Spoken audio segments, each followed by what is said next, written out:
आणि आता पाहूयात पुढची बातमी। नुकतीच पॅरिसमध्ये ऑलिम्पिक स्पर्धा पार पडली। यामध्ये भारतीय खेळाडूंनी अथक मेहनत घेत चांगली कामगिरी केलेली आहे, तर काही खेळाडूंनी पदकं देखील मिळवलेली असून त्यांच्यावरती कौतुकाचा वर्षाव होतोय। मुंबईमधल्या बीडीडी चाळीमधील एका हवालदाराचा मुलगा ऑलिम्पिकचं स्वप्न पाहत मेहनत घेतोय। त्याचं नाव म्हणजे ओम साटम।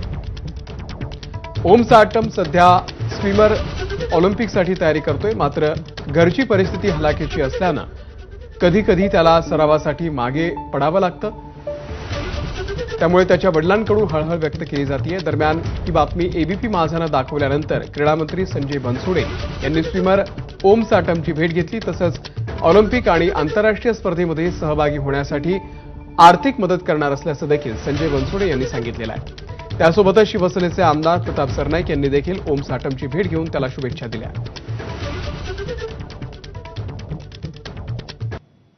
जी प्रयत्न हेच आहे की मी माझ्या सरांना प्राऊड फील व्हायला 2028च्या ऑलिम्पिकमध्ये मी जायला आणि लॉस एंजलिसला आणि म्हणजे इंडियाला रिप्रेझेंट करायला इन शॉर्ट। आणि म्हणजे असे वेगवेगळे जे वर्ल्ड चॅम्पियनशिप होतात आणि त्यासाठी मला थोडीशी मदत करायला, आर्थिक मदत करायला गरज आहे। एबीपी माझावर ओम साटमची बातमी पाहिली आणि एक मराठमोळा मुलगा ज्याची ऑलिम्पिकची भरारी घेण्याची क्षमता आहे आणि त्याची मानसिकता पण आहे, अशा मुलाला सर्वतोपरी सहकार्य करण्याची भूमिका तर प्रताप सरनाईक घेणारच आहे। परंतु मला अभिमान वाटतो की बीडीडी चाळीमध्ये पोलिसांच्या वसाहतीमध्ये राहणारा सर्वसामान्य पोलिसाचा एक मुलगा ऑलिम्पिकची पातळी गाठण्याचा जर प्रयत्न करत असेल तर 100% शिवसेनेचा आमदार म्हणून आणि प्रामुख्याने मुख्यमंत्री एकनाथ शिंदे यांचा सहकारी म्हणून त्याला भविष्यामध्ये जे काही सहकार्य लागेल ते सहकार्य करण्याची तयारी मी दर्शवतो। मी सर्वप्रथम ओमला खूप खूप मनापासून शुभेच्छा देतो, त्याच्या आई वडिलांना सुद्धा शुभेच्छा देतो।